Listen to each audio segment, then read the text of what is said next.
Hey guys, this is Diamond24 and welcome to another episode of Becoming a Better Tanker. This series is designed to help you become a better player in the online free-to-play game World of Tanks. And basically how I do that is I show you little tips, tricks, map strategies, maybe things you forgot or you didn't know about or little things like that to help you become a better player. In this episode, I'm going to be talking about altering your strategy or altering your play according to how the game is progressing.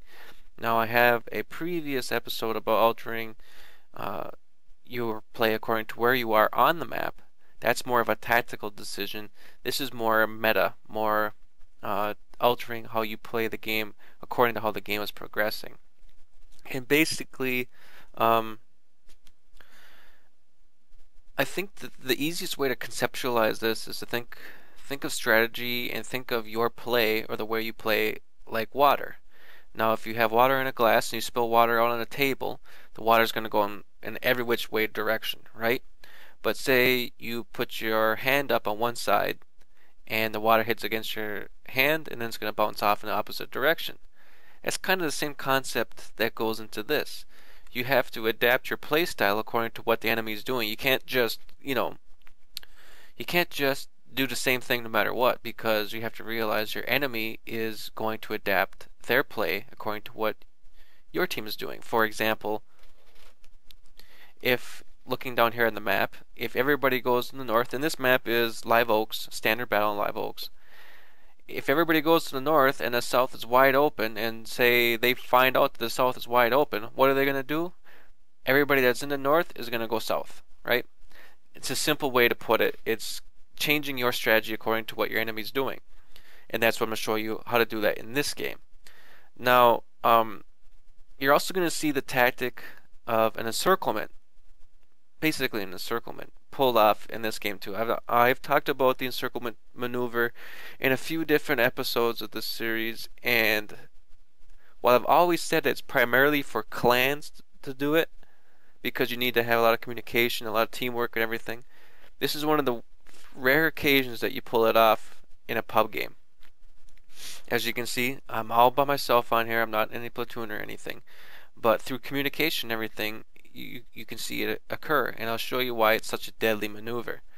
Also, you're also going to see the importance of helping your team out as well. But the main thing I want to get across here is that you have to adapt your play, adapt your game, and what you do in the game according to how the game progresses. So without further ado, let's get this sucker on the road.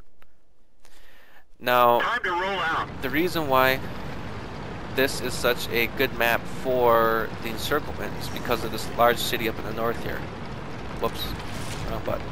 This city up here. Now, I've said this many times. There's another map, I can't remember which one it was, but Live Oaks is good for it in particular because depending on what let me move out of this. Depending on what the enemy does, they'll all push in here and leave a few stragglers behind to cover their flank. Basically, if there's no stragglers behind and they all push into the city, you can encircle it and basically do like a crescent moon around the enemy. You box them into the city and you just destroy them. And as you can see, as this game progresses, I'll go back to fixed camera. Oh, hold on one second.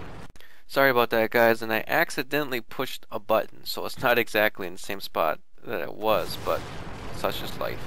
You can make it. So as you can see, normally, I want to talk here real quick. Normally what happens on Live Oaks is we'll have a few guys go into the city, usually some heavies, maybe a medium or two. Tank destroyers sit on the ridge right here that I'm sitting on. Let me zoom out. You know, they'll go up into the city. Tank destroyers will sit on this ridge. And they'll always have a few guys that'll go down on the southern end.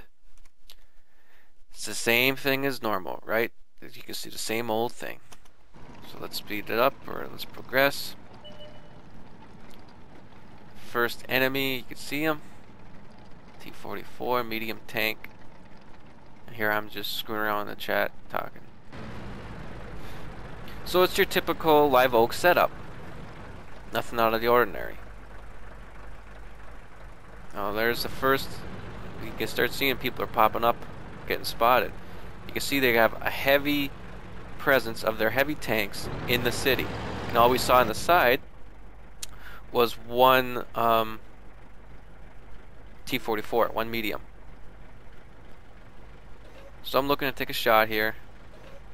See, look, there's 2 there, 3. So you got the Tiger, the E-75. Look at all these guys popping up. Tiger, E-75, IS, T-34, T-26, Lorraine. All these guys real far up in that city there. So what do I notice? Or what do you notice, I should say? You got all these guys here. You have the one T-44 sitting in the back. Right there. This is the encirclement at the very beginnings of it, and you have to act fast. There's this huge gap. Let me get through there so that thing goes off. You have to act fast. There's this huge distance. There's this huge gap. They have all these heavies and mediums stuck up in A1 and A2 in 2 coordinates. That's it. And the only thing they have sitting in the back is this one T-44 to protect the flank. Normally what happens is this enemy team, or either team really, will put a big presence in here, and they'll have a few tanks that sit in the back. And if you've seen some of my other videos, you'll see where I, especially in the third, I can think of one in particular, I sit in the back on the other side of this road just to protect the flank so that they can't get flanked. Well, they didn't do that. And when they don't do that, you have to capitalize on their mistakes immediately before they can correct their mistake. Now, what would be the easiest fix for them? To just pull 1 or 2 of these heavies out to maybe A3 or A4, or maybe even to B3 down in the city here. You're not going to get flanked anymore. But because they don't correct their mistake, they have everybody put in here. Again, this is a pub game, and they only have the T-44. The only thing that's protecting the flanks is the one T-44, and we have the T-54 on the side that should be dealing with that T-44. So that means we can flank without exposing our own flank. So, we're not being outflanked on the flank, if that makes sense. So I call it out, and immediately we start pushing in. Now we have the T-28, the T-28 prototype. We have two heavies in there, the Black Prince, the KV-3, decent tanks, and I believe even, the SU-101 comes in. The Centurion probably should push up to, or Centurion should go into this little like subdivision-y area where that T-54 is to go deal with the T-44. Now here's the other thing that's very vital. You see, I'm communicating, I'm telling them, get in here, we'll flank them, we'll cut them off, we got them. And what's even more vital, which is just astounding that this happens in a pub game, people are listening. We have these other 2 tank destroyers pushing up. We have the other 3 tank destroyers really pushing up. And you can see, what have they done? Let me get out of that. The loader bought the farm. See, that's why when I get shot there on the side, that's why you can't be outflanked, because you'll just get pummeled. That's why this T-54 really has to deal with him, but he won't, and we'll see why in a little bit. But see, they're all bottled up here. When they get bottled up like that, it makes it very difficult for them to maneuver, for them to angle their armor, to be able to get guns on you. They constrict themselves. And what do? We take advantage of it by flanking them. See, now we have, the way it's positioned here, we have frontal attacks, we have side attacks, and this guy's even coming up from the back. We have 3 different ways to shoot at these guys. So now the other rule of World of Tanks in general is you take whatever you can get. If there's somebody in front of you and you can kill him, kill him. Don't waste your time trying to shoot somebody else, because that gun is going to do the same amount of damage at 1% or 1 tick of health compared to, 1,000. It doesn't make any difference. That gun's going to do the same amount of damage. So that's why I take the Tiger. It's an easy kill. I keep him from hitting other people and so on and so forth. I did not see this E-75 there when I first pulled in. So I'm going to shoot him in the track. Why do I shoot him in the track? So I can keep that side armor to me. And I just get a little lucky, light him on fire.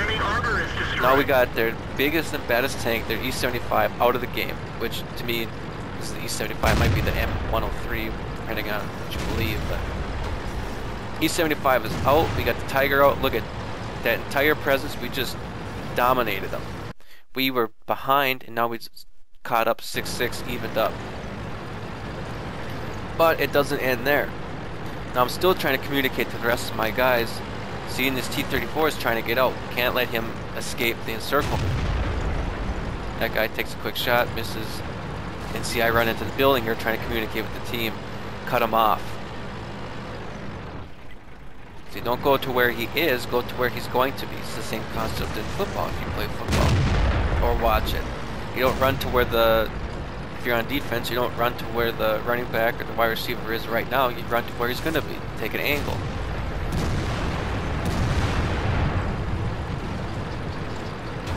And I try to get the kill here, but the Black Prince blocks me. I miss. T-28 gets him. No biggie. So we still have the T-44 on the side, but he's down to 10% health. And our T-54 is dead. Now you're going to find later, try to take a quick shot, get the kill, miss, but such is life. Now you can see at this point in time, we've lost quite a bit of tanks there. But so did they. And they lost their biggest and baddest tanks. They lost their heavy tanks. Their top tier heavies. And they're going to lose this T-44 in a second. The Centurion is going to take care of him. Now, so that was the first altering your strategy. We saw that they made a mistake, and we capitalized it by flanking them, encircling them, and destroying them. If we would have set up on that hill, it would have been no bueno. Now, the second time we're going to alter our strategy is right here. We see we got 2 guys on the 3 down here. We're losing in the south, and we're down 1 tank. We have to get back to cap. The number 1 rule is you got to protect your cap, because even if all of us are on that flag right now, by the time we get there, they can already be capping on us, and at best we're going to get a draw. At worst, we're going to lose it. So they pull off with their Indian and their T-54. They try to pull off their own little maneuver here. You can see the 2 tanks popping up on the radar. T-54 right there, and there's the Indian Panzer right behind them. Now you can see what most people would do, and this is crazy because I can't believe I got lucky in this game twice. Most people are just going to say, screw it, let the guys behind me deal with those tanks. The T-54 and the Indian Panzer. But for some reason, I get really lucky in this game and have a very intelligent pub game. I go back, I'm trying to help out this T-28 with the T-54. Again, I can't tell you how many times I've been the Yagi Tiger getting outflanked, circled to death by some medium tank, and teammates can very easily help me. And what do? They just keep driving on, and they just say, screw it, you know? And I end up dying, and we end up losing the game. But even if I wasn't there, we still have the Centurion to back up and the T-34. It's crazy. And we get to keep the T-28 in the game, which is a very powerful tank, and he's going to come up and help us out later. So you can see not only the importance of communication, and you have to keep continually communicating, but also altering, or not altering, but also helping your team out. You know, being a good team player, because that's how you're going to win. Now T-28 starts to go south. I tell the Centurion to go cap, and he sees the 2 of us coming down here, so he just takes the road and goes up to eventually that little subdivision. Black Prince, what does he do? Instead of waiting, they got 2 tanks left. Instead of waiting for the T-50, the Centurion, I think that's the Centurion back there. Instead of waiting for the Centurion and the T-28, he decides to go do it all on his own, and what happens to him? He dies. So T-34 and myself are going back to cap. You can see I'm telling the Centurion to go up there, and for some reason the IS ain't cap, which is stupid in this because they got the Yagi Tiger sitting right on the opposite side of the road, hull down. So what does he have to do? He can just spot and shoot guys on cap all day. And besides, it's 2 tanks. Right, we got this. So again, keep communicating, and you can see there goes Black Prince. Centurion's real smart. He gets up real close to the Yagi Tiger. T-28 sits in the back there and is trying to get a shot from distance, which is also intelligent. He doesn't have to, you know, T-28 doesn't have to get up close. Not with the gun that guy's got. the T-34 and I are coming back to protect the cap, which is just against the low or the luva or line, whatever you want to call it. Look to take a quick shot, can't get it. T-34 puts one in on him.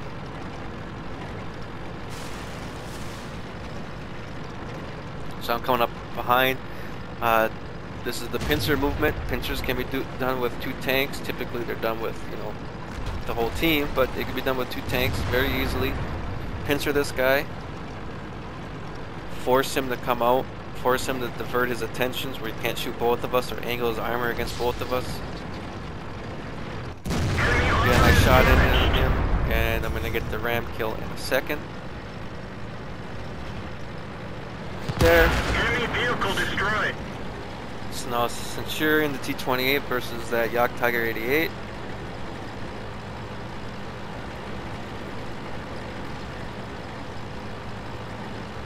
And you can see we altered our strategy twice in this game. Well, me twice, T-28 kind of once, and some like the Centurion once as well. But the first time we altered the strategy is when we usually sitting back and decide to pull. Let me get out of that. Usually sitting back and decided to, you can see right there the T-28 kills that. Sorry, I'm gonna digress real quick. T-28 kills the Jagdtiger. That's why it's important to save your teammates. If you remember, that was a T-28 I saved back here, and he ends up getting the final kill. But now I just lost my train of thought. So again, the first altering was normally we sit back, came up into the city instead because we had encirclement. Normally you do that. Normally you don't do that, especially in the Jagdtiger. TDs, you got to sit back on the hill. But instead, we actually came out and got into a brawl. TDs, brawling heavy tanks, and we came out on top because of our maneuvers. And the second time for me was coming back to return to base. But that right there, ladies and gentlemen, and there actually are ladies watching these videos as well, that's altering your strategy according to how the game progresses. Again, you can't think of strategy as A, B, C, D. You know, you can't think of it as a linear approach, point A to point B. Sometimes you gotta go from A to Z to X to N to B or whatever. You know, you have to do a whole bunch of different things. You can't just say every single time I play on this map I'm gonna go to this exact same bush and shoot the exact same times and yada yada yada. Doesn't work that way. So with that, I hope you enjoyed this episode. Again, this is a great game to show you the importance of communicating, the importance of helping teammates out. An actual encirclement done on Live Oaks in a pub game. And yeah, please like, comment, subscribe, favorite, post your thoughts down in the comments. If you're in a clan, I highly suggest you drill this maneuver, especially on this map, Live Oaks, and there's one other one, I can't remember what the other map is. But I highly suggest you drill into your clan this maneuver, because as you can see, it pays off and it's real big. But the importance is you don't get outflanked as far as the maneuver goes. So with that, again, please like, comment, subscribe, favorite. Let me know what you guys think, and I'll see you guys next time. Bye.